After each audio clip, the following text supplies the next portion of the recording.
Alright, welcome back to the channel. We are back in Microsoft Flight Simulator. We are in Northern California, Sacramento Executive, and we are headed up to Chico. And obviously, we have a Bonanza. This is Black Square's Analog Bonanza. We're going to do a couple things here, and I'm going to have timestamps for all this down in the description so you can skip ahead wherever you want to. I'm going to walk you through the basic startup procedure for the plane. We do need to do checks and make sure that everything is good to go, because almost everything on this airplane can and it will eventually fail, and it's just my luck that it's going to happen on this flight as I'm recording it, so I will be going through some checks.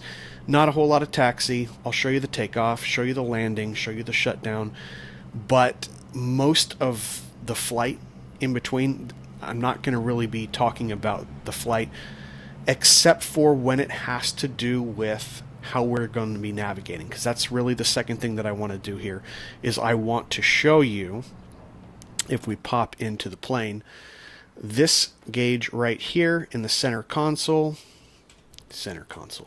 like it's a car, it's funny, this guy right here, the KNS-81. This is our RNAV navigation system, and I want to show you how to use it. I need to turn on the plane first before I can do it, and I'll show you how to prepare for this. A lot of it would be done before flight, and then when everything's turned on, I'll show you how to set it up, give it the inputs that it's necessary, and I'll explain why it is so important to have something like this in the plane. It's amazing that Black Square's modeled this, and let's get into it. Okay, so startup procedures first. Let's get rid of these guys, because let's face it, they're in the way. Okay, I'm going to be using the checklist built in. They're actually pretty accurate. Before start engine, pre-flight inspection, that's absolutely, yeah, we've done that. Seatbelts, good. Cabin doors, they're latched. I know they're latched because this plane does not model them. Black Square did a great job of modeling systems and failures and giving us a nice new look on the inside, but they haven't touched the exterior. It's still the default Bonanza, and as the default Bonanza cannot open the doors, it's also not modeled here. Cabin doors latched. Parking brake, that's right here, it's set. Emergency gear handle, it's back behind the passenger seat. Trust me, it's been stowed. Avionics, let's make sure these have all been, these are all in. I do check them because if we have any failures, that could be one of them. Okay, that's good. Flaps are up. Oxygen pressure, just down here. Let me go ahead and click on the eye so you can see it. That little blue lit up thing, that's going to tell us our oxygen pressure, and we are good. And we're actually a little bit, we're still within the, we're not going to be using it anyway today, so probably not going to be flying any more than about 6,000 feet.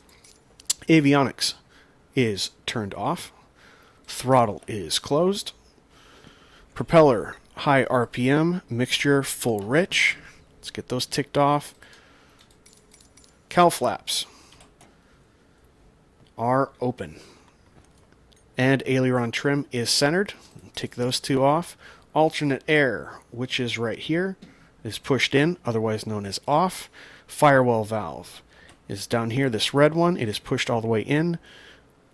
Open. Landing gear is down, 3 green. All sub-panel switches. All of these guys are all off. This might look like it's on. This is a two-way switch, primary and secondary on the load meter. Primary is where it's supposed to be, so nothing is on that's not supposed to be on. Load meter, primary. Main breakers.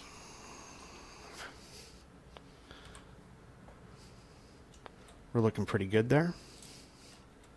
Zoom in a little bit. None of these look like they're popped, so we're good to go there. Alternate static air, it's right there. I have highlighted, trust me, it is in the normal position. I don't know when it goes to any other position right now. I haven't even had a chance to look all the way through the manual. It's a pretty, I think it's like a 90-page manual that comes with this.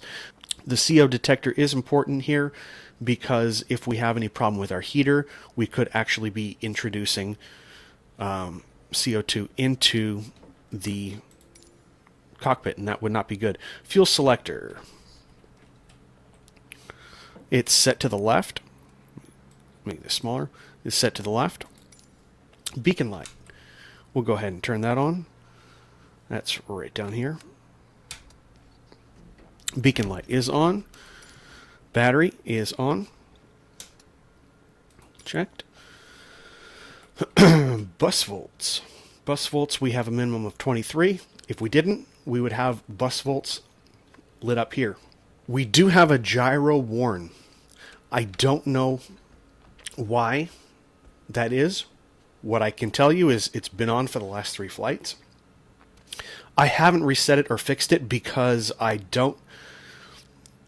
It's an indication. I need to learn. I need to understand why it's there so I can learn from it and actually know how to operate this plane properly. Instead of every 2 or 3 flights, it keeps going on because I keep doing the same thing wrong.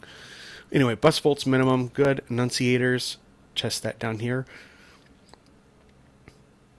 And they're all working. Primary alternator on. Secondary or standby alternator on. Fuel quantities are checked. Aux fuel pump to low. You know what? I don't even have my headphones on. Aux fuel pump to low. There is a low and high position. We hear it. It's audible. And pump off. Standby gyro pump on. And if you look at the checklist here, we are looking for the standby gyro pump annunciator. It'll be up here. There it is. We also check instrument air right down here. And we are good. And standby gyro pump off. That completes the before starting engine checklist. Now starting, once you go through all that, pretty straightforward. Mixture full rich, propeller high RPM, throttle full open. We're going to put the aux fuel pump, which we set to low before, we're going to set it to high for about 2 to 3 seconds. And we're going to watch for fuel flow above 3 gallons per hour. We have it. Turn that off. Aux fuel pump off. Throttle open about a 1/2 inch. We're going to engage the starter and throttle between 1,000 and 1,200 RPMs. Let's get this closed. All right. Everyone seems to be clear. Let's go ahead and get her started. Clear prop.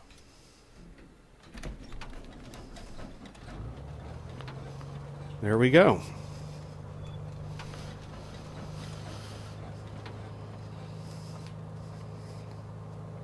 Okay, we are set to about 1,100 RPMs. That's pretty good. Get that head tracker off for a little bit. And you can foul the plugs on this plane, so while you're operating at low RPMs, you definitely want to lean the mixture quite a bit. So, don't want to break it yet. So we've pretty much got everything on as of right now. Do we have... Yes, we have an after starting checklist. Okay, throttle 1,000 to 1,200 RPM. That's good. Oil pressure is in the green. Start annunciator and low volts annunciator are both extinguished. Altimeter load below 25 amps in 2 minutes. We actually already have that, so that's good. Bus volts 28 volts. Here's the bus volts, and yep, we do have that. We're good. Check the engine instruments.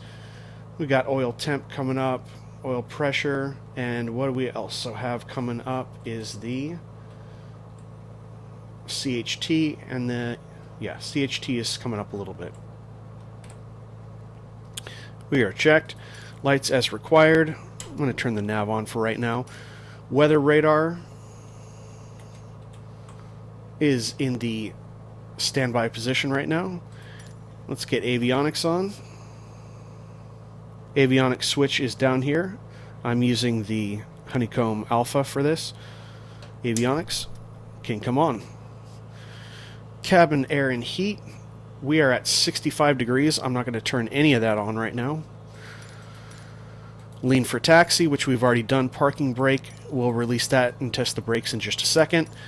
But we now have the radios on and we can go into the second part. So I'm going to show you using a web browser how I would do this. I would normally plan for this ahead of time before the flight, but I'm going to show it to you for the purpose of this video to show you how I'm planning it and how I'm making the inputs into this RNAV unit down here. So here is our flight plan. We are starting here, Sacramento Executive, popping down to the SAC VOR. We're going to hit a couple waypoints until we hit grid. All of this right now is based on VOR, a VOR heading out of this VOR. I like to fly from VOR to VOR and try to simulate actually navigating around everything, not worrying about verifying it on a GPS. After we get to grid, we are going to go to Jingo, and very clearly we can just make a note of it. It's on a 325 radial or a 325 heading and 21 nautical miles away. We are going to simulate. This is going to be our first simulation using the RNAV radio. Now, why is it important to use this RNAV radio? What can it do? Essentially, it allows you to use the information from a VOR that's nearby, but go from point A to point B even if the VOR isn't one of those points. So if you imagine here, if we zoom in here on the Williams VOR, if I wanted to fly from the Williams VOR over to Yuba, it's very simple. Put in the frequency 114.4 on nav1, set my OBS or course to 057, and it will give me lateral information on the HSI here. Am I off to the left? Am I off to the right? And I will also get information here on the DME to tell me how far I am. That makes sense. It's really good to use VORs. However, today, if I'm going to be looking at flying from here, from grid to Jingo, I'm obviously going to make a note here that we are 21 nautical miles away and flying on a 325. But what would happen if you were flying, your GPS goes out on this plane? It could absolutely happen. You are in, zero visibility, so you're in IFR conditions, and you might even have a 20 knot crosswind. You're going to make a note, okay, let me turn to 325, and you're on your way here, and then all of a sudden it's blowing you off course, and by the time you get to Jingo, or what you think is Jingo, you're all the way over here. Obviously, a lot of people use the GPS. They can use onboard tablets, like Navigraph and stuff like that, to verify where they're actually going. But we're trying to simulate, some realism here. How does this RNAV, this KNS-81 or 40, what is it? 81, 41? 81. This KNS-81, how does this actually function? Now that we kind of have an idea of what we're trying to accomplish here, if I set this up properly with the RNAV, I should be able to fly from grid to Jingo, and I will have lateral navigation just like I would from a VOR, and it will tell me, if I set it up properly, how far I have to go before I hit Jingo. Again, DME, just like you would have from a VOR, but we're clearly doing it just from two random waypoints. That's awesome. How do we set that up? So you need to know a couple pieces of information. Obviously, write this down, and you would do this ahead of time for the flight, that you are going to be taking a heading of 325 for 21 nautical miles. Go ahead and write that down. The other pieces of information that you are going to need in order to enter into the RNAV navigation system, the KNS-81, number one, you need the frequency of the VOR, 114.4, so let's go ahead and enter that. 114.4, and then I'm going to hit this little data button. That's going to take me over so I can set the next thing. The next thing that I need to do is, what is the radial from the VOR over to what waypoint I want to get to. So what's the radial? Yeah, what's the radial from the VOR up to Jingo? And in order to do that, I'm going to change the flight plan just a little bit. So instead of going directly to Jingo, let's go to ILA, which is Williams VOR. Sometimes that works, sometimes it doesn't.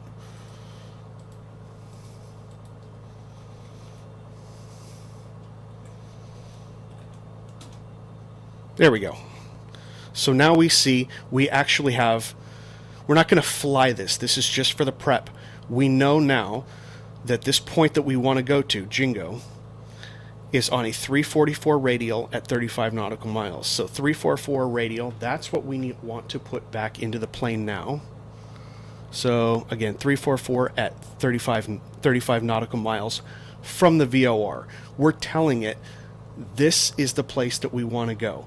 When it knows you have this VOR dialed and you're looking at a specific radial at a specific distance, that is going to be your target point.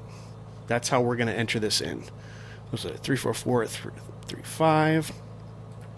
So let's enter that in.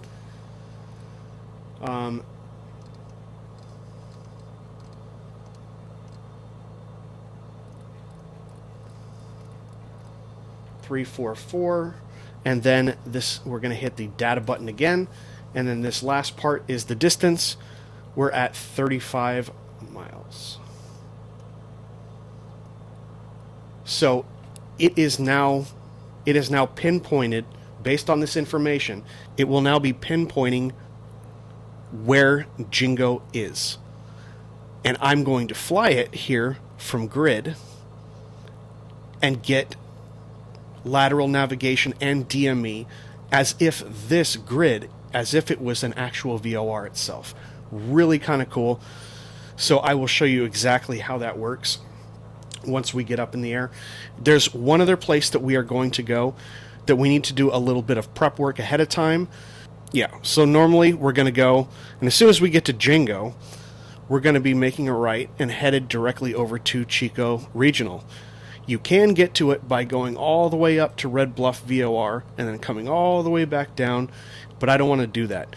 We are going to track in on a 1-3 left, so the runway is going to be kind of like this, or more like that, really. And I'm going to navigate, instead of going to Jingo and instead of going directly to the airport, I want to go to the final fixed point before I can start my descent down into Chico. We're going to be flying up to 6,000, so I'm going to set that here. 6,000. What's my original track out of here? 190. We're going to be taking runway 20 at Sacramento Executive, and that is going to be a 199. So we've got everything tuned. We got our radios tuned for our first turn out of Sacramento Executive. Go down, hit the SAC VOR, and then head back northwest. So at this point, we're pretty much ready to taxi. Let me kind of pull up my airport diagram. I think I know where I'm going. So we will get the, okay, brakes test. Very good. Turn on the taxi light. Take a look around. Run right into this guy because that's where he is. Slow down a little bit. Go back to idle. This thing taxis real fast. Past the Mike taxiway, and then here we are at runway 20. We'll come to a stop here. We're not going to really need to get clearance or anything like that, but I do want to show you parking brake set. I want to go through some of the run-ups with you. Yeah, do the run-up. Parking brake is set. Annunciators, test and consider. We'll do that again. Annunciators all look good. Remote compass has been slaved and aligned. mixture full rich. We had it leaned on the ground so we don't foul the plugs. Throttle up to 1700 RPMs.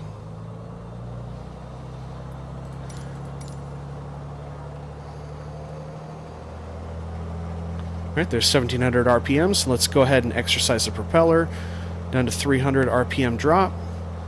There it is, and back. We're going to check the mags. We'll start with the right. So it's back up to 1700. There we go. There's the right. Only dropped about 100. Put that back to both. Then we'll check the left right now. About 100 RPM drop, not too bad. Instrument air is green.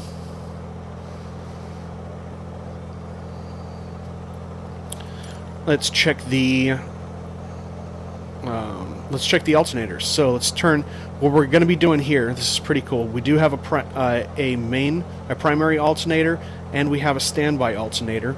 And basically what we want to do is, since we're on the primary right now, if we turn the primary off, then let me bring this down a little bit. Then we will see a drop on the altimeter load, on the alternator load. So let's go ahead and do Alt turn off, boom, and it dropped. That's exactly what we wanted. And then let's go ahead and let's see, what are we doing next? We need to turn the load meter to secondary because the secondary is still on. Boom, and the alt load hopped right back up, which is cool. We got an increase. Standby alt annunciator. Yes, it's up there to let us know we're on standby. So that's there. And then what we want to do from here, let's do my alt. The alternator load. Okay, standby alternator load off. Alternator. Then we are going to turn the standby, which is, and we should see a drop down to 0 here. Boom. That's what we do. Primary alternator back on. Standby on. And let's turn the load back to primary. We do have a load above 25 amps. Oh, don't want to do that.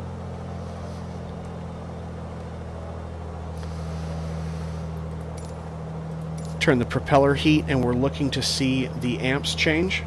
Here's when they say propeller heat, they mean prop de-ice, and we saw between 20 and 25 on the prop amps, so that's good. We'll turn that off, and we'll see the amps go back down. Throttle set back to between 1000 and 1200 RPMs. Next check we have, we're going to exercise the trim. I'm going to be using the trims here on the left side of the Honeycomb Alpha, and we will see that reflected. Let me see here. We will see that reflected right here on this green tape. So if I go down 3, up 3, that's working. And now I'm actually going to set it to where my takeoff is. I set it usually around 5 up. That's usually what works for me on a flap 10, or the first stage of flaps takeoff. So we have now exercised the trim. Autopilot test. What we do is we go ahead and we take our heading bug, and we're going to throw it 30 degrees to the left of where we are right now. And we're going to turn on the autopilot in a second, and you're going to see this artificial horizon. You're going to see it actually start to bank. So we are set up 30 degrees to the left, autopilot master engage, heading mode engage, and it actually banked. So that's really cool. So it's not having any input here. It's actually, the autopilot is working fine. Then what we have to do is go ahead and take the heading bug, and we need to reset it to 0, and then we'll go 30 degrees roughly, and we see it banking to the right. So all of that is working. We have no influence over that at all. Autopilot is working correctly. Autopilot disconnect. We'll turn the flight director off as well. And then before we forget, let's go ahead and align this back up with the runway heading, which is a 199.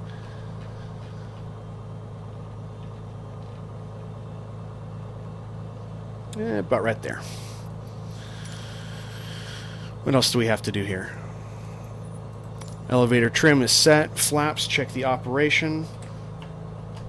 We'll go flaps down full just to see that it actually goes through that operation, and we can double check visually, and that's good. Let's take it back up one notch. That's going to be our takeoff setting.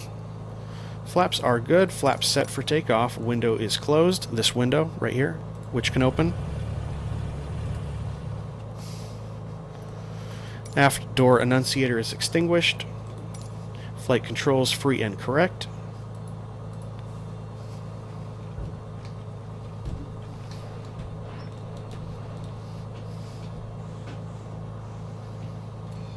And we're good. I know it seems kind of dumb to go through all these just in a simulator, but it builds habit, especially for those who are just using this as practice, people who want to actually become pilots one of these days, like me eventually. But it's also really good to check all this stuff and know how it operates, and if it's not working, what sort of indications you're going to have and how that's going to affect it, because your entire plane, well, not the entire plane, but all the systems on this plane could go out at any time. That is how much detail Black Square has put into this. Departure altitude has been set. Takeoff heading is set. Panel lights dim for takeoff. Parking brake released. Alright, that does all of the run-up. I'm going to do the takeoff, and then we're going to fast forward until we get to the point where I can start to show you that first turn where we can use the RNAV. So I'll just kind of let you guys listen to it. I'm not going to say a whole lot, and yeah, oh, well, I will say one more thing. Let's go through the before takeoff checks. It's pretty easy. Mixture, max power, oil temperature, 24 degrees centigrade minimum. Oil temperature is good. Aux fuel pump off. Air conditioning is off. What are we at now? Oh, we're 78. We're going to need to turn that on as soon as we get in the air. We're cooking here. Landing light should go on. I'm going to turn my strobes on as well. Turn taxi lights off. Transponder we can set to alt. We're just flying without ATC today, and we're also going to go ahead and turn on the weather radar, which is right here. Now it is in the on position. Pretty cool. Those things are checked, and now it is time to take off.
Alright, we're going to cut this back to about 25 RPMs now that we're on the cruise climb. Increase to full power. I'm going to start leaning a little bit now that we're above 3,000. Alright, so that is the startup. That is the takeoff. And I'm going to get up to cruise altitude, which is 6,000 feet. And I'll get back to you right before we start to program everything into the radio, or take a look at what we programmed and brief ourselves on how to use the RNAV again. I'll be back with you in a little bit. Alright, cruise. Cow flaps off, landing light off. Let's check the actual checklist. Cruise. Cow flaps closed, landing lights off, pitot heat. We're actually just above, we're below 4 degrees We might even need a little bit of heat now. Vent blower. A little bit. Propeller heat if required. It's not. Oh, fuel imbalance. We do have a fuel imbalance. Go ahead and turn the auxiliary fuel pump to low. And switch over to the right engine. Give that a few seconds and we'll turn off the auxiliary fuel pump. Alright, that'll take care of our fuel imbalance. Lean the mixture. 6,000, let's lean it even more. Propeller is 2,500. Throttle is full open. Cabin heat, air conditioning, we got that. Engine performance monitor. Smooth sailing. Alright, well, we've got probably another 30 miles until we're about to set up for there, or another 25. I'll get back to you in just a second. Okay, so we are coming up on grid intercept right now. As you can see, we're tracking this. I'm using Navigraph right here so that I can show you, give you like confirmation that this is actually happening. I'm not using it to actually navigate. We are going to be using the RNAV. But as we come up on grid and start making that turn up to Jingo, this is what we're going to do. When we go back to the RNAV, notice how it says 1 here. It has I can't remember, maybe 7 or 8 different presets. This is preset number 1. What we did was we entered 114.4, which if we look over here on the Navigraph map, that's the frequency for the Williams VOR. We entered a 344 degree radial, which is, that's where Jingo lies. It lies on a 344 degree radial, and it's 35 miles from the VOR. So we've already set this up right here in, now there's a couple other things that we need to look at though in the plane to make sure that we're doing okay. First thing is, once you've set everything up in the radio here, make sure that you are in RNAV mode, and you do that by adjusting this wheel. This is for regular VOR, we're using RNAV. Those are the two things that you need to do with this display particularly. The other thing that you need to do, as I noted when we had SkyVector up, is we're not just talking about where our endpoint is along the VOR, we also have to put in our heading, or our course in this case. And our course, if I remember, let me look it up, our course for this is going to be a 325 heading. So we'll go ahead and we'll do that in just a second. So we are actually set up at 325 right now on our course. It's not reflecting what we're doing right now because I'm actually on the heading mode. But we are going to have a 325 course. We're just a little bit off right now, but there's two other things that you need to do to make sure. Remember, we had RNAV mode set up on the RNAV unit. There are two other things. Notice how in this DME section we have it N1. N1 isn't going to help us. We're using RNAV. We need to use RNAV all the way over here. So let's spin this dial around, and then we'll see this thing pop to life.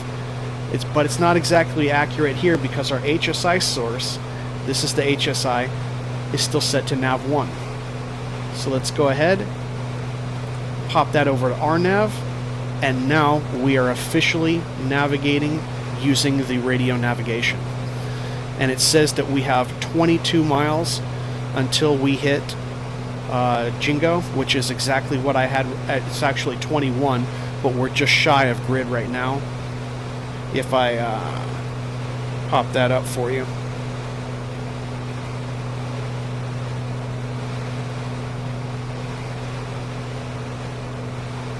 See, we're just coming up to grid right now, and we're gonna be turning. We'll probably just use our heading for now, but we're waiting until that lateral bar swings over a little bit more to the right, on the HSI, and then we know we are doing it correctly.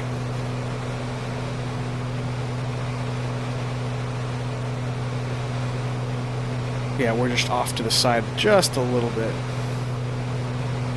Maybe I don't have 325 dialed in exactly.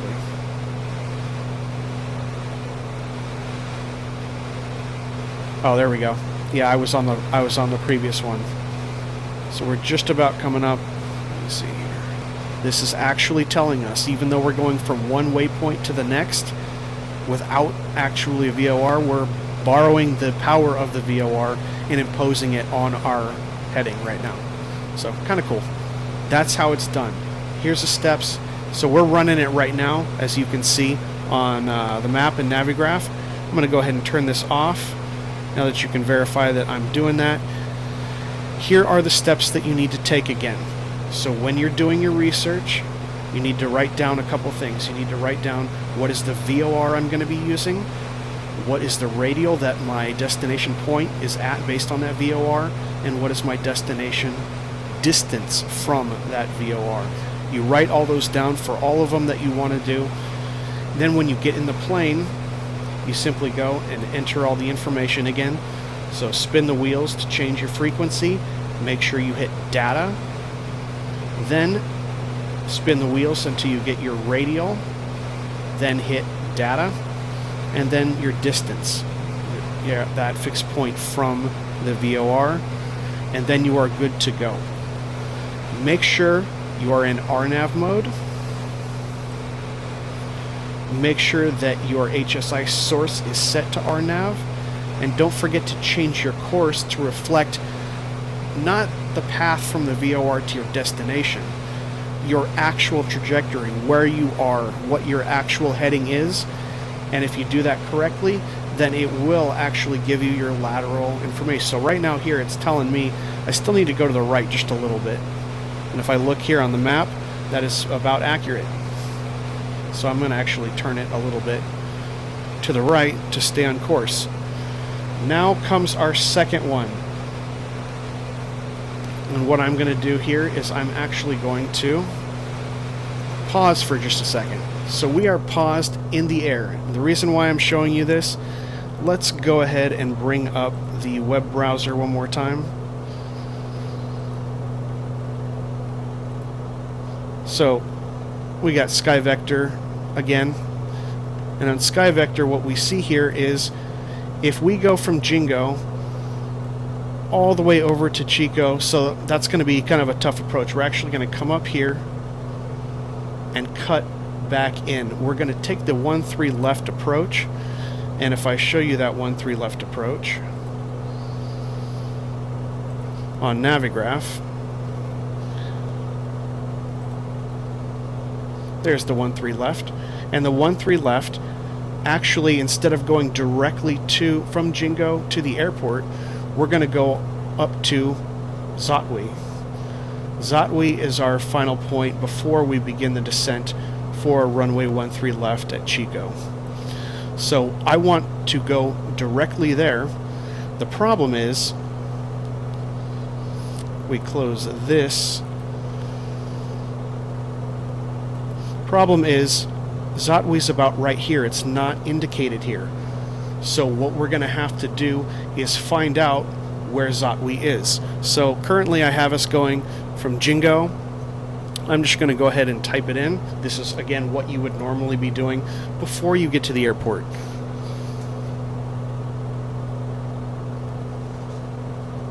Now there is Zotwi. But we have to do the same thing here. We're going to fly from Jingo to Zotwi. Write this down. You are going to be, when you're putting that into the HSI, we are going to be flying a heading of 344, and we are going to be doing that for 21 nautical miles. Good. So that's our HSI setup, but we need to know everything based on the nearest VOR, and that nearest VOR is the Red Bluff. So we know that it is 115.7, and this is going to be actually pretty cool. I'll show you this. Remember I said this number we actually have different presets. If we move this, we can go to our second preset. And this is one that I actually already have set up.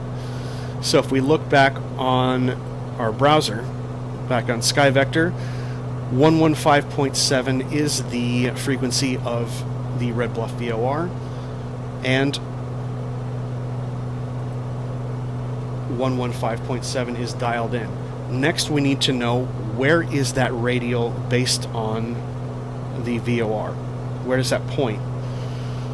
For that, we have to kind of, again, this would be done in the planning.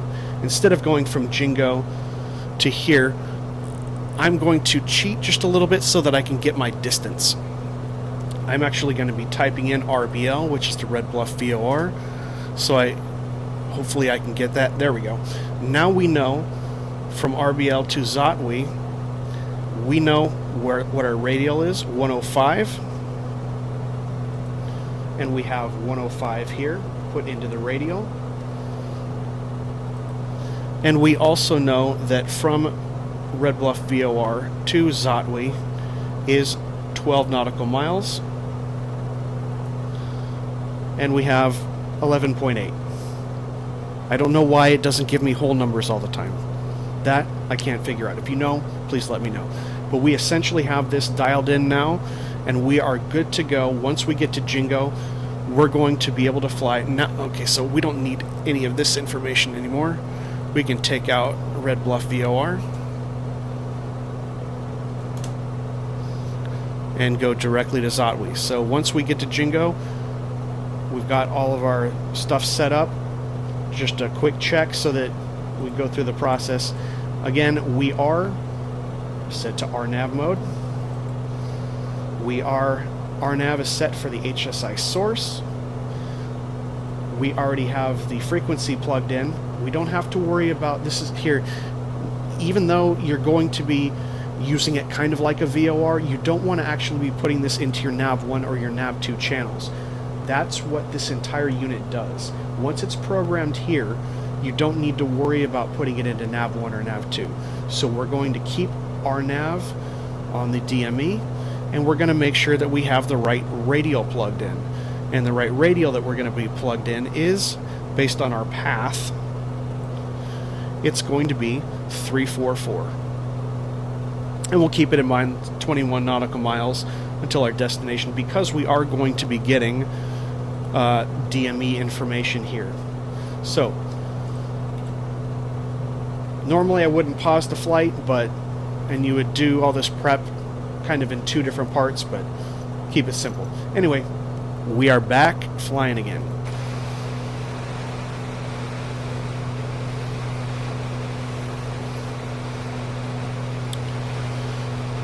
So it looks like we're probably going to be there in about 8 to 10 miles. I'm going to get back to you right before we turn from Jingo over to Zotwe.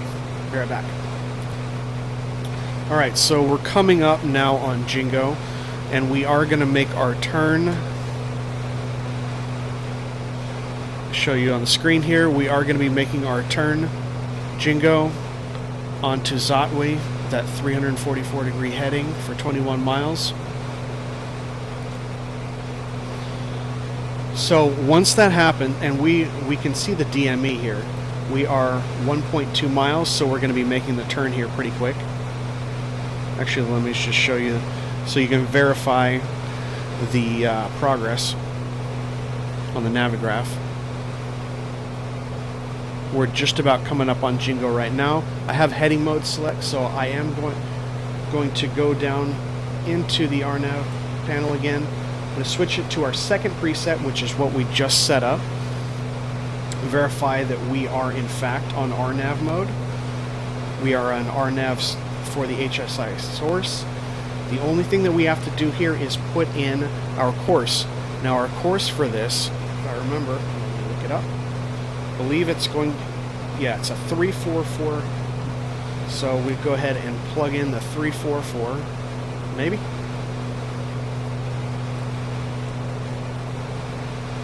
Alright, so we'll turn it on to 344.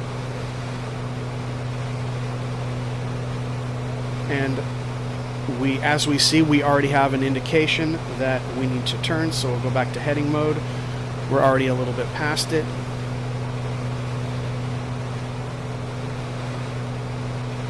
Close that. That may have been blocking you, my bad. But essentially what we did was we just changed the course here. We're still set to RNAV. Our HSI source is still set to RNAV. And now we're essentially tracking in. I'm going to put Navigraph back on here.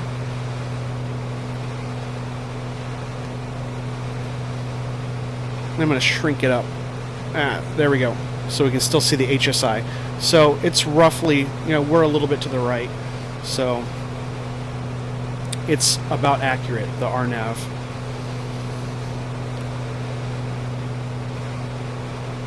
So that's basically how it works.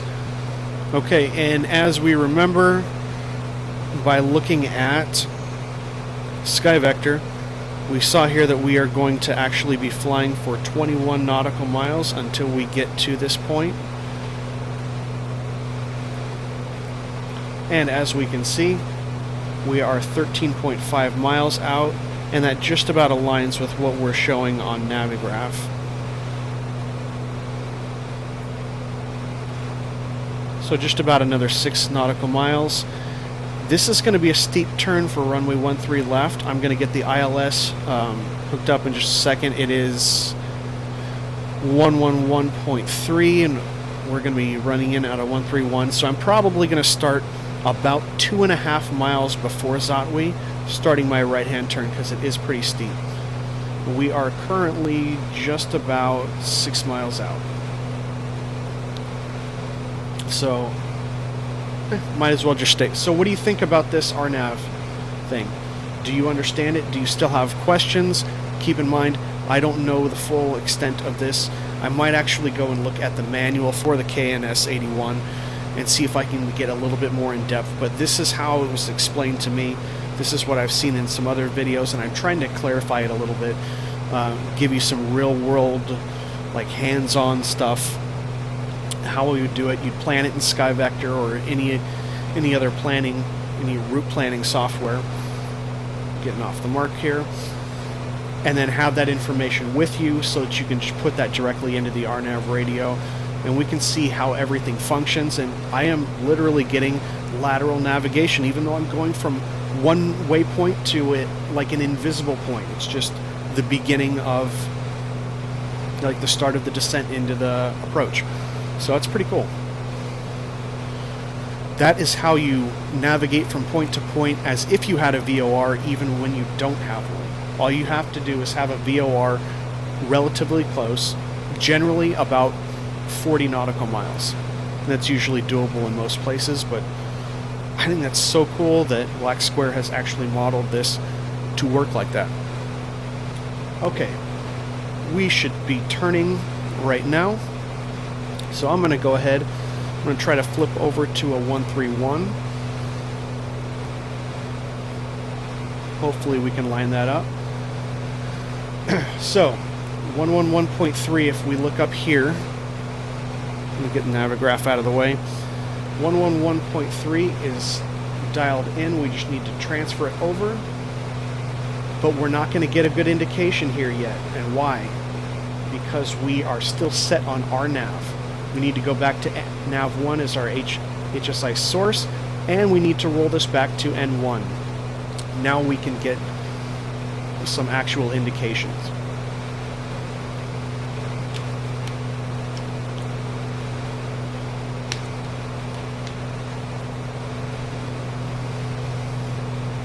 And now we have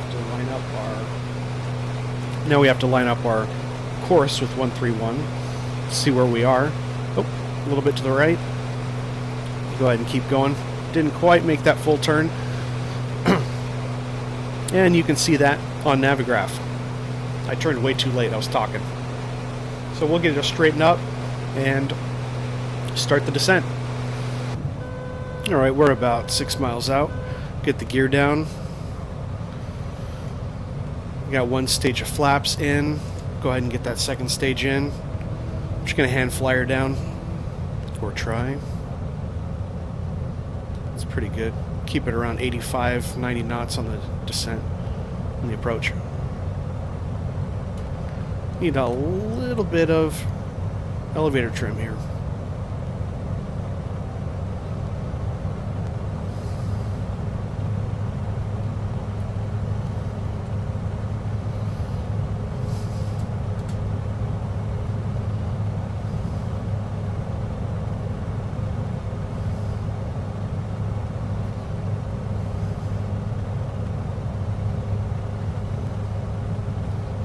Yeah, I'm coming in way too low.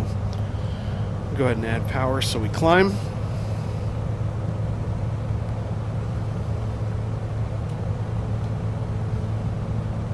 A little bit more.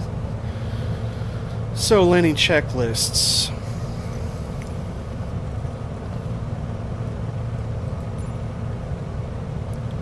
We got propeller. High RPM, mixture, max power, flaps as required. We're just about to go into, yeah, we have them all down. Landing gear is down, 3 green. Autopilot is disconnected. Landing checklist complete.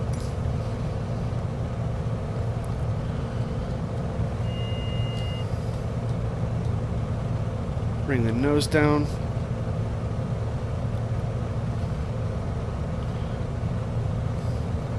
Trying to capture this glide scope here. Slightly off to the left, just a little bit. Need to give it just a little bit more power. At this point, I'm going to go ahead and turn off the vent blower. We don't even need the pitot heat anymore, so pitot heat's going off. We have landing lights on. And there we go. Start descending now.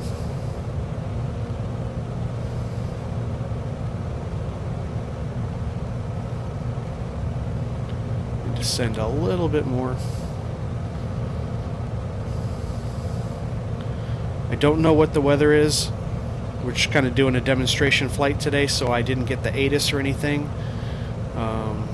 And I've been flying with pilot to ATC for that, so I actually have the volume in the default game. The default ATC is turned off, so I couldn't even get that even if I wanted. But not that that really matters, because we're not even flying with live weather today. I started out originally wanting to make this video on a cloudy day, and all of the stuff that I needed to do to show you how to get the plane started and everything, it was so freaking dark in there and you couldn't see anything, so I had to start over again using clear skies. I was trying to make the point that we could do all of that and use the RNAV navigation even when in IMC, but that did not actually work out.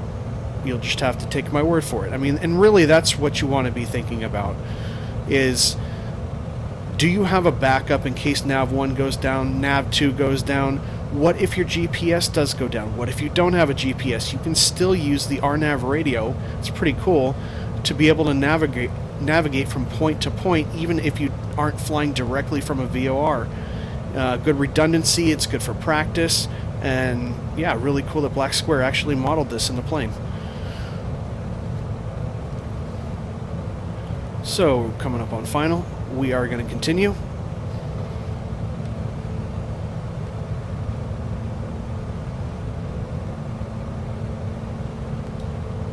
And I do have FS Realistic turned on, so if I screw up, you're going to know.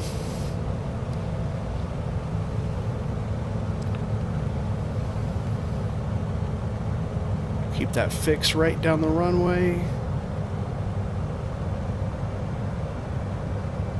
Not bad. I'll take it. Not bad. Not my best, but we will take it. On the brakes. On the brakes.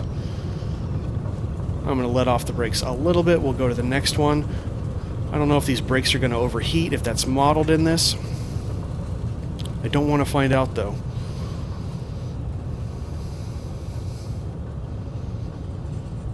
Where's our next turn off here?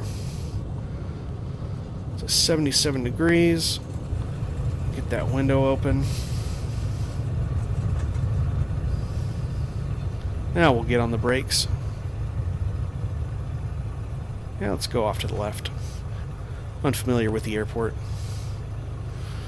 Let's go ahead and cut the mixture back, lean it. Get our flaps up. Let's get our cowl flaps open while we're on the ground. Yeah, we'll go along alpha. That'll work. See what happens. No, let's go down to the. Yeah, let's keep going. Landing light off. Strobe light off. Taxi light on. Let's get some AC going. 78 degrees. AC and the vent blower. Go to low. Watch where I'm going here. We can pretty much just pull up anywhere we want now. Double check. After landing, cowl flaps open, flaps up. Weather radar. I forget that one a lot. That's why I use the checklist. Weather radar is off. Lights as required. Pitot heat is off. It was off before landing. AC is on. And cabin air and heat. Yep, we're good. So I think what we're going to do is we're just going to pull in here. What do we have there? AC door extend. Oh yeah, so there's a little door that opens, I guess, in the bottom when you run the AC, and it's letting you know that it's open. Make sure we go ahead and close that by the time we go to shut down. So we basically just want to kind of pull right in here. A lot of Kodiaks. I like it. But I'm really loving this Bonanza too. Really loving it. So I'm just going to swing the nose around. We'll get the taxi lights off so we don't blind anyone.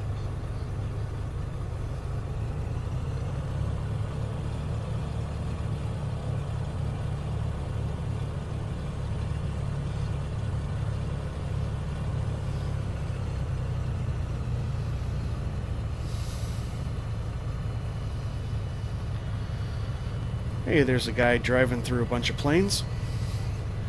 Love to see it. Love to see it. Alright, this looks like a good stopping spot. And we're good. Parking brake on. Get the head tracker off. Shut down and securing.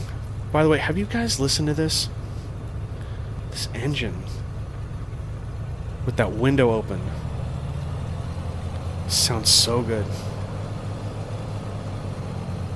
Sounds so good. Alright. 73, we dropped a little bit. I'm going to turn off the AC though. Vent blower. AC is off. It's off. Parking brake. Set. Avionics. Off. All sub-panel switches. Nav is off. The only thing I have on right now is still the beacon. I'm going to wait to shut that off until the engine stops. Throttle is closed. Prop high RPM. Mixture is cut off. And the checklist disappears like it always does. Gotta love it. Gotta love it. Throttle. Mixture cut off. Magnetos are off. Alternators. Okay. Standby and primary are both off. And then after that, we pretty much just shut down the battery and release the brakes. Is that really the way that works? You're supposed to take the brakes off? I don't know. Tell me. And we'll go ahead. Beacon shut off. And battery master. And that is the Bonanza. Great looking plane. Absolutely great looking plane. I mean, this is default. This is all the exterior is the default, but great systems, great failures. I mean, and I can probably do this in later videos too. But as you get more into this, you can go up here with the battery on. Maybe, do I need the avionics on? Maybe not.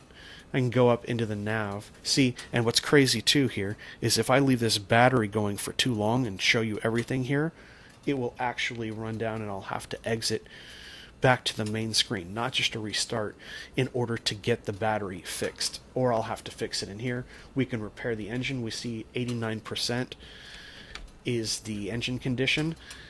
I don't know if that's realistic or not. I'm probably doing something wrong. I do still have that gyro worn.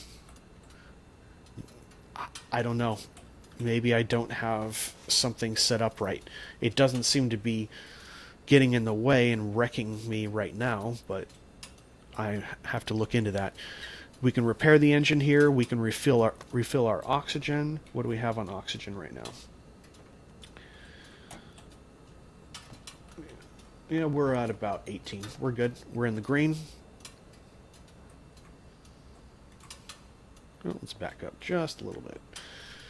We can reset all of our failures. We could go in and go from nav up to the log, and we can see, are there any active failures that have been tripped? No. Sometimes I go in there and I say, oh, well, I had a problem with that. I bet there was a failure. No. No, it was just bad flying. So you can set this between random and scheduled. Lot of detail in here for modeling the health of the aircraft, setting up failures.